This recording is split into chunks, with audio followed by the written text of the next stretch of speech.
আমার বৌদির বাবাই তো দাদার ব্যবসার জন্য টাকা দিয়েছিল, সেই টাকা দিয়েই তো দাদা দোকান দেয়। বাবা টাকা দিয়েছিল, কিন্তু মনোজ সেই টাকা ফেরত দিয়েছে। অনেক অহংকার তোমার, এত অহংকার থাকা ভালো না। আমার জায়গায় অন্য কেউ হলে তোমার অবস্থা খারাপ করে দিত। আপনার ছোট ভাইকে কোনোদিন ভাই বলে পরিচয় দেন? আজকে হঠাৎ ছোট ভাইয়ের কথা বললেন। আমি কি করলাম? আগুন, আগুন, আমাকে বাঁচাও, বাঁচাও।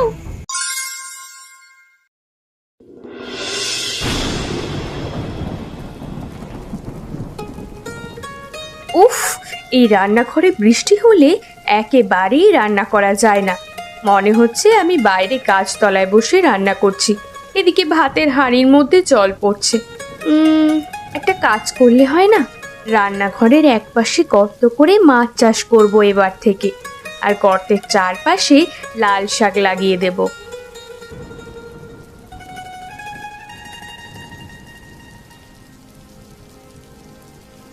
বৃষ্টির জল যে ভাতের হাঁড়ির মধ্যে পড়ছে, সামনের বছর একটা নতুন রান্নাঘর করতেই হবে। এখানে একেবারে রান্না করবার মতো নয়। তোমার আর নতুন করে রান্নাঘর করা হবে না। প্রতি বছর একই কথা শুনতে শুনতে আমি একঘেয়ে হয়ে গেছি। কি করব বলো? হাতে কিছু টাকা পয়সা না জমলে তো রান্নাঘরের কাজে হাত দিতে পারি না। চাষ কাজ করে যা হয় তাতে আমাদের খাওয়াটা কোনো রকমে চলে যায়। ওদিকে তোমার দাদা বৌদিকে দেখো, তারা কত সুখে আছে। তোমরা আপন দুই ভাই, একজনের সংসার রাজার মতো চলে, আর একজনের দুবেলা ঠিকমতো খাওয়াও জোটে না। আমার বৌদির বাবাই তো দাদার ব্যবসার জন্য টাকা দিয়েছিল, সেই টাকা দিয়েই তো দাদা দোকান দেয়, নইলে দাদার অবস্থা আমার চেয়ে খারাপ হতো। আমার বাবার অবস্থা ভালো হলে তোমাকে তো ব্যবসা করার জন্য টাকা দিতে পারতো।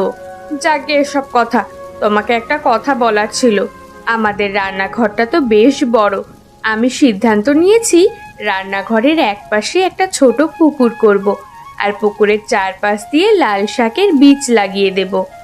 কি বলছো এসব? এখানে কি এসব করা সম্ভব? ঠিকমতো আলো বাতাস না আসলে তো মাছ চাষও হবে না, লাল শাকের চাষও করা যাবে না। ঘরের চালটা পুরো ভেঙে ফেলতে হবে, তাহলে দেখবা আলো বাতাসের অভাব হবে না। আমার কথা মতো কাজ শুরু করো, দেখবা আমাদের জন্য ভালোই হবে। ঠিক আছে, তুমি যখন বলছো তাই হবে।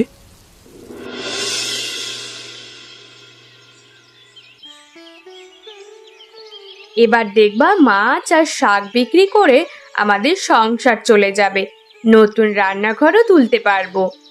আগে হোক, তারপর না হয় তুমি ব্যবসা করবার চিন্তা করো।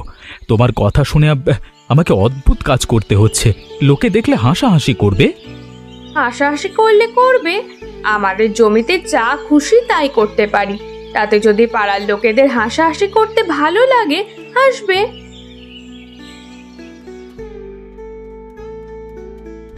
তোরা এখানে কি করছিস? রান্নাঘরে পুকুর? এ বাবা, জীবনে প্রথম দেখলাম। আমার মনে হয় তোদের মাথা খারাপ হয়ে গেছে। আমাদের মাথা একদম ঠিক আছে দিদি, আমরা অনেক বুঝে শুনে এটা করেছি। পারলে তোমরাও আমার মতো রান্নাঘরে মাছ চাষ আর সবজি চাষ করতে পারো। আমরা কি তোদের মতো পাগল রে? হ্যাঁ, এই সব কাজ যারা করে তাদের মাথার সমস্যা আছে। দিদি, তুমি কিন্তু আমাদের অপমান করছো। বৌদি তো ঠিকই বলছে, অন্য কেউ দেখলেও এ কথা বলতো। যেদিন মাছ আর সবজি বিক্রি করে আয় করব, সেদিন আর কেউ আমাদের অপমানও করবে না, আবার হাসাহাসিও করবে না। ঘুমিয়ে ঘুমিয়ে স্বপ্ন দেখ, বুঝলি তো? টাকা আয় করা এত সহজ নয়। এত সহজে যদি আয় করা যেত তাহলে সবাই বড়লোক হয়ে যেত। হ্যাঁ, আমরা তো বড়লোক হতে চাই না, আমাদের সংসারটা কোনো রকমে চলে গেলেই হলো। দিদি, তোমাকে একটা কথা বলবো, কিছু মনে করো না। তুমি এখন এখান থেকে যাও, তোমার জন্য আমরা ঠিকমতো কাজ করতে পারছি না। ঠিক আছে, যাচ্ছি। তুমি বৌদিকে এভাবে না বললেও পারতে। বৌদি কি মনে করবে বলো তো? যা খুশি মনে করার করুক, তুমি কাজ করো তো। বেশি কথা বললে কাজে দেরি হয়ে যাবে। তাড়াতাড়ি কাজ শেষ করো, আমাকে আবার রান্নাও করতে হবে।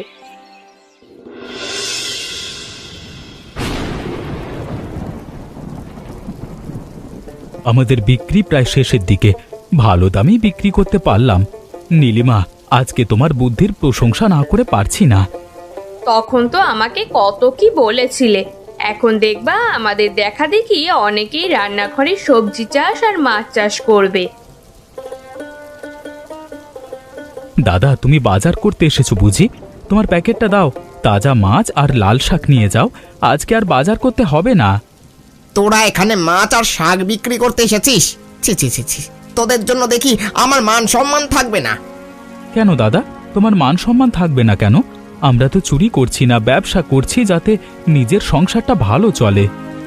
ব্যবসা করবি ভালো কথা, তাই বলে বাজারে মাছ আর শাক বিক্রি করবি? আমার মতো একটা দোকান দিতে পারতিস। এলাকায় সবচেয়ে বড় দোকান আমার, বেচা কিনা অন্যদের চেয়ে বেশি হয়। শ্বশুরের টাকা পেলে বড় দোকান দিয়ে যায়। আমার বাবা তো আপনার ভাইকে টাকা দিতে পারিনি, বড় দোকান দেওয়ার স্বপ্ন আমরা কি করে দেখি বলুন তো? তুমি দাদার সাথে এভাবে কথা বললে কেন? বাড়ির বউদের এমন উঁচু গলায় কথা বলতে হয় না। এখানে দাঁড়িয়ে আমাদের যা তা বলে গেল, সেটা তোমার কানে যায়নি মনে হয়? আমি দুটো কথা বলেছি, এতে তোমার খুব খারাপ লেগেছে তাই না? চুপ করো, মহেশ কাকা আসছে।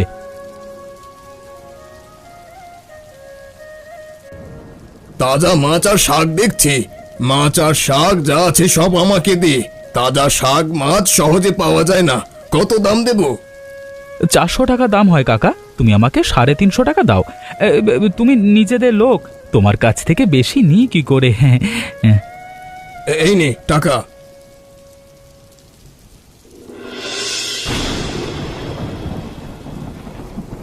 এবার বর্ষা আগে থেকেই শুরু হয়ে গেছে, দোকানে ঠিক আগের মতো বেচা কেনা হচ্ছে না। বৃষ্টির মধ্যে মানুষ ঘর থেকে বার হতে না পারলে দোকানে আসবে কেমন করে? আমাদের কেনা বেচা হচ্ছে না, কিন্তু তোমার ভাইয়ের ব্যবসা তো ভালোই চলছে। 2 দিন পর পর বাজারে লাল শাক আর মাছ বিক্রি করতে নিয়ে আসছে। তোমাকে একটা কথা বলি, ব্যবসা এত সহজ না। 2 দিন বাজারে মাছ আর শাক বিক্রি করেছে বলে ওর বিশাল বড় ব্যবসা হয়ে পড়েছে এটা মনে করো না।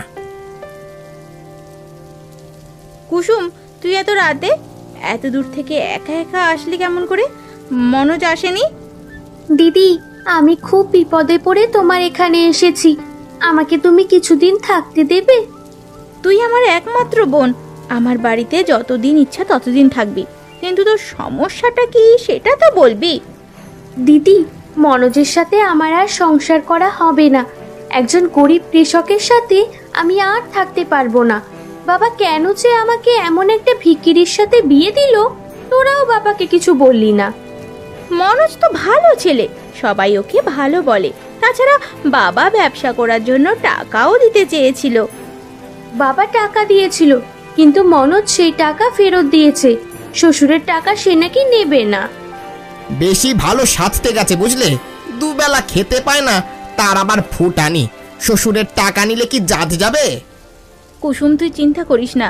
তোর যদি মনে হয় মনোজের সাথে সংসার করবি না, তাহলে দরকার নেই। দরকার হলে এখন থেকে আমাদের এখানে থাকবি। আমরা তো মাত্র 2 জন মানুষ, তুই থাকলে বরং আমাদের ভালোই লাগবে। মন খারাপ করে আর কি করবে? তুমি এখানে বরং খেতে বসো। মনোজ যদি ভালো একটা ব্যবসা শুরু করে তাহলে ওর সাথে সংসার করার চিন্তা করবে, নইলে ওই বাড়িতে তোমার যাওয়ার দরকার নেই। তোর দাদা ঠিকই বলেছে, এবার দাদার পাশে বসে খেয়ে নে তো। রবিন, ভালোই হলো, দুজনে বসে একসাথে চা খেতে পারবো। আমার ঠিক একা একা চা খেতে ভালো লাগছিল না। তা তোমার ব্যবসা কেমন যাচ্ছে? খুব ভালো কাকা, ভাবছি ছোট পুকুর পাড়ে আরো কিছু সবজি চারা লাগিয়ে দেব। এই যেমন বেগুন, আলু, শিম, এই সব আর কি। হ্যাঁ, খুব ভালো বুদ্ধি। বুদ্ধি থাকলে কম জায়গার মধ্যে অনেক কিছু করা যায়। তবে আমার বুদ্ধিতে এসব হচ্ছে না, সব আমার বউয়ের বুদ্ধি। প্রথম যখন শুরু করা হয়েছিল তখন আমি ওর উপর রাগ করেছিলাম, এখন বুঝতে পারছি ও ঠিক ছিল। সত্যি রে, এমন বউ পাওয়া কপালের ব্যাপার। এমন অনেক পরিবার আছে যাদের বউয়ের কারণে ধ্বংস হয়ে যাচ্ছে। রবিন, আমি তোকে একটা কথা বলি, মোড়ের মাথায় একটা ছোটখাটো দোকান দে, সেখানে মাছ সবজি সব থাকবে। দেখবি গ্রামের লোকজন কাঁচা সবজি আর তাজা মাছ তোর কাছে কিনতে আসবে, কেউ আর বাজারে যাবে না। কাকা তুমি বুদ্ধিটা খুব ভালো দিয়েছো, কিন্তু এই মুহূর্তে দোকান দেওয়ার মতো টাকা আমার কাছে নেই। তুই চাইলে আমি টাকা দিতে পারি, আস্তে আস্তে আমার টাকা পরিশোধ করে দিবি। তাহলে তো খুবই ভালো হয়। তোমার মতো মহান মানুষ আছে বলে আমাদের মতো গরিবেরা এখনো বেঁচে আছে। উপরওয়ালা আমায় ভালোই দিয়েছে, আমি যদি কাউকে সাহায্য করি তাহলে উপরওয়ালা খুশি হবে। তাছাড়া আমি তো এমনি এমনি দিচ্ছি না। তাহলে মোড়ের মাথায় দোকান দিতে বলছো? ঠিক আছে, তাই হবে। কিন্তু কাকা, মোড়ের মাথায় যে আমার দাদার মুদিখানার দোকান, দাদা বিষয়টা ভালোভাবে নেবে বলে মনে হচ্ছে না। দাদার কথা চিন্তা না করে নিজের কথা ভাব। তোর দাদা কি তোর কথা চিন্তা করে? তুমি ঠিক কথাই বলেছো কাকা, এখন থেকে নিজের কথা ভাববো। নিজে না থাকলে কেউ ফিরেও তাকাবে না। হ্যাঁ, এই তো একদম ঠিক বুঝেছিস।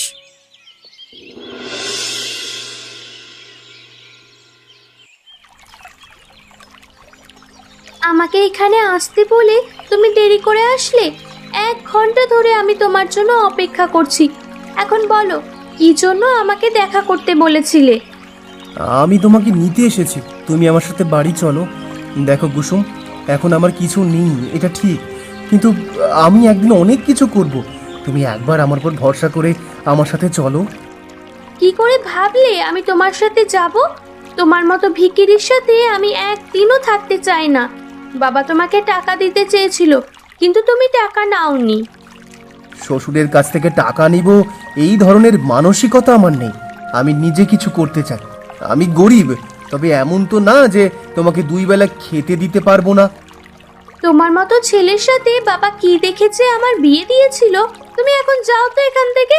তোমার সাথে আমার একদম কথা বলতে ইচ্ছে করছে না। তুমি ভুল করছো, আমাকে এভাবে ফিরিয়ে দিও না। আমি একবার মুখ ফিরিয়ে নিলে আর তোমার কাছে ফিরবো না। তুমি আমাকে শাসালে। শোনো, তোমাকে আমার কাছে আর আসতে হবে না। তোমার মুখ আমি দেখতে চাই না, বুঝেছো? অনেক অহংকার তোমার, এত অহংকার থাকা ভালো না। আমার জায়গায় অন্য কেউ হলে তোমার অবস্থা খারাপ করে দিত। এসব বলার জন্য আমাকে এখানে আসতে বলেছো? তোমার সাথে দেখা করতে আসাটাই আমার ঠিক হয়নি। তুমি এখন আমার চোখের সামনে থেকে যাও, আর ভুলেও আমার সাথে কখনো দেখা করার কল্পনা করো না। ঠিক আছে, আমি চলে যাচ্ছি। তবে যাওয়ার আগে একটা কথা বলে যাচ্ছি, তোমার কপালে দুঃখ আছে। ফালতু কথা বলো না তো। আমার কপালে দুঃখ আসতে যাবে কেন? তোমার সাথে ফাও কথা বলে কোনো লাভ নেই। আমি গেলাম।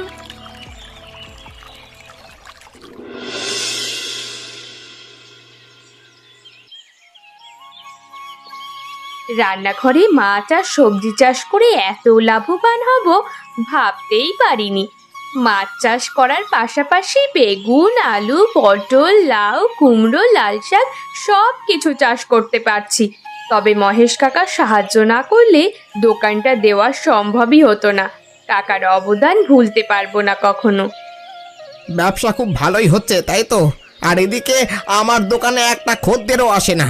তোমার এখানে দোকান দেওয়ার পর থেকে আমার ব্যবসাটা জলে পড়েছে। আপনার ব্যবসা জলে পড়লে আমরা কি করব? আর আমাদের জন্য জলে পড়বে কেন? আমরা তো সবজি আর মাছের ব্যবসা করি, আর আপনার তো মুদিখানার দোকান। আমি এত কিছু বুঝি না। আমার কথা হলো তোমাদের দোকান এখানে থাকবে না। 2 দিন সময় দিলাম, এই 2 দিনের মধ্যেই দোকান সরাতে হবে, নইলে আমি তোমাদের দোকান ভেঙে দেব। আমাদের মতো ছোটখাটো ব্যবসায়ীর দোকান আপনি কেন ভাঙতে যাবেন দাদা? আপনি একজন বড় ব্যবসায়ী, আমাদের সাথে হিংসে করা আপনার মানায় না। ভুলে যেও না, তুমি আমার ছোট ভাইয়ের বউ। আমার সামনে মাথা নিচু করে কথা বলো। আপনার ছোট ভাইকে কোনোদিন ভাই বলে পরিচয় দেন? আজকে হঠাৎ ছোট ভাইয়ের কথা বললেন? দাদা তুমি, নীলিমা দাদাকে বসতে দাও। দাদা, আমার দোকানে এসেছো, কিছু না খেয়ে যাবে না? রমেশ চাচার দোকান থেকে তোমার জন্য চা আর বিস্কুট নিয়ে আসছি। আমি এখানে বসতে আসিনি রবিন, আমি চাই না তোদের দোকান এখানে থাক। 2 দিন সময় দিলাম, এর মধ্যে দোকানটা এখান থেকে সরিয়ে ফেলবি, আর তোর বউকে আমার সামনে গলা নিচু করে কথা বলতে বলবি। বললেই হলো? আমরা এখান থেকে দোকান সরাবো না, দেখি কি করতে পারো। দাদা কেন যে আমাদের দেখতে পারে না কিছুই বুঝতে পারি না।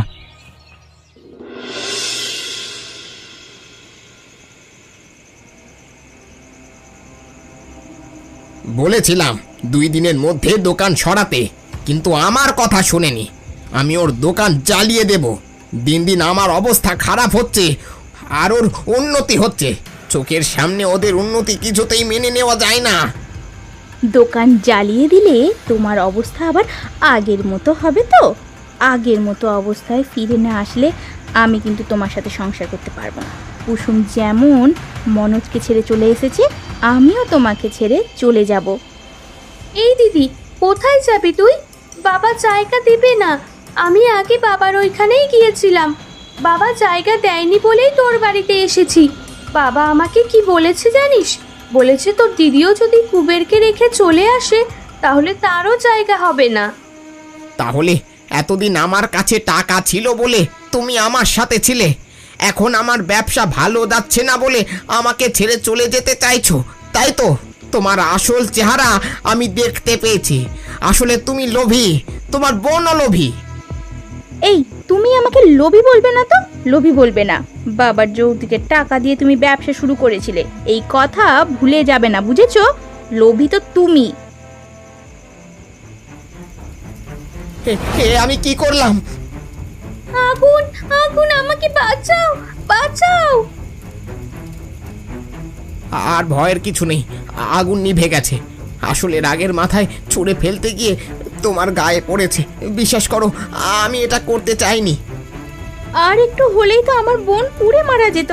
এই কুসুম, এই লোকটার সাথে আমরা আর থাকবো না রে। দিদি, আমরা কোথায় যাব? আমাদের যে যাওয়ার কোনো জায়গা নেই। দু চোখ যেদিকে যায় সেই দিকেই চলে যাব, কিন্তু এই লোকটার সাথে সংসার করব না।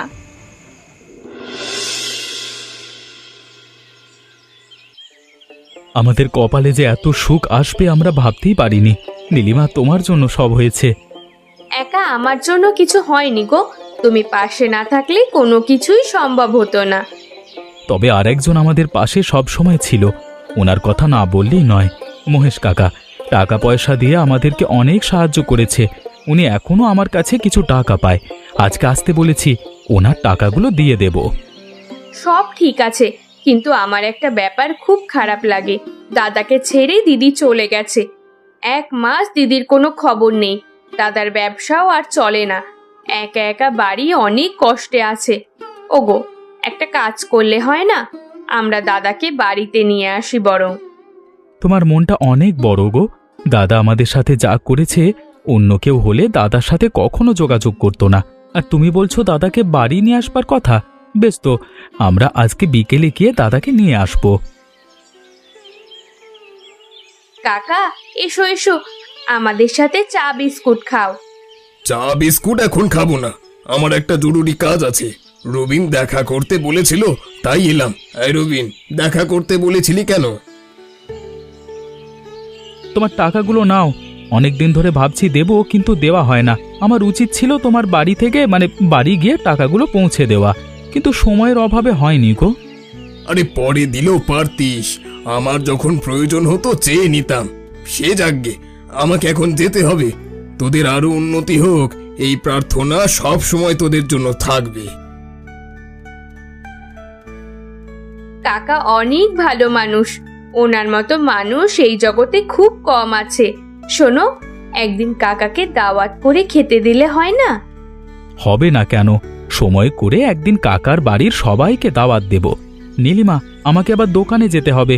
দুপুরে বাড়ি আসা হবে না, তুমি খাবার নিয়ে দোকানে যেও। ঠিক আছে, যাব। গাছতলায় মনে হয় 2 জন ভিখারি বসে আছে। যাই যাই, ওদের কিছু টাকা পয়সা দিয়ে আসি। উপরওয়ালা আমাকে এখন অনেক কিছু দিয়েছে। কাউকে দান করলে টাকা পয়সা কমে না, বরং বাড়ে। এই যে শুনছেন, এই যে এ কি, এ আমি কি দেখছি? তোমরা? হ্যাঁ, আমাদের অবস্থা এখন এমন। একটা সময় আমি তোমাকে ভিখিরি বলতাম, এখন উপরওয়ালা দেখো সত্যি সত্যি আমাকে আর দিদিকে ভিখিরি বানিয়ে দিয়েছে। তোমাদের এই অবস্থা হলো কেমন করে? দিদি, আপনাদের অবস্থা তো অনেক ভালো ছিল। আমাদের লোভের ফল ভাই, বেশি লোভ করতে গিয়ে এই অবস্থা হয়েছে। আমরা বেশি লোভ করি বলেই বাবা আমাদের বাড়িতে জায়গা দেয়নি। আমরা 2 বোন এখন রাস্তায় রাস্তায় ভিক্ষা করে বেড়াই। ভাই, পারলে আমার বোনকে মাফ করে দিও। মাফ করে দিও আমার বোনকে। আমি ধান চালের ব্যবসা করি, ব্যবসায় ভালো লাভও হচ্ছে। উপরওয়ালা আমাকে বেশ ভালো রেখেছে। ওগো, তোমার পায়ে আমাকে একটু আশ্রয় দিও। আমার কোনো টাকা পয়সা লাগবে না, আমি শুধু তোমার সাথে থাকতে চাই।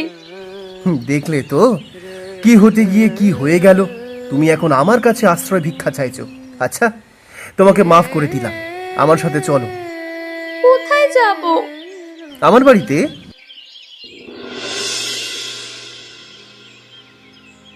আমি তোদের সাথে এত খারাপ আচরণ করার পরও তোরা আমাদের আশ্রয় দিয়েছিস। তোদের ঋণ আমি কোনো দিন শোধ করতে পারবো না।